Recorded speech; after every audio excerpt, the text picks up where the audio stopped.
Hello guys, power on LED ക്ലബിൻ്റെ മറ്റൊരു വീഡിയോയിലേക്ക് എല്ലാവർക്കും സ്വാഗതം. ഈ കാണുന്നത് LED സ്ക്രോളിംഗ് ബോർഡ് RGB ആണ്.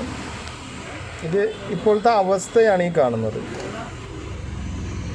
അക്ഷരങ്ങളൊന്നും വ്യക്തമായി വായിക്കാൻ നമുക്ക് പറ്റുന്നില്ല. ഇതിനെ അഴിച്ചെടുത്ത് ഇതിൻ്റെ കംപ്ലൈൻറ്റ് എങ്ങനെ തീർക്കാം എന്നുള്ളത് നോക്കാം.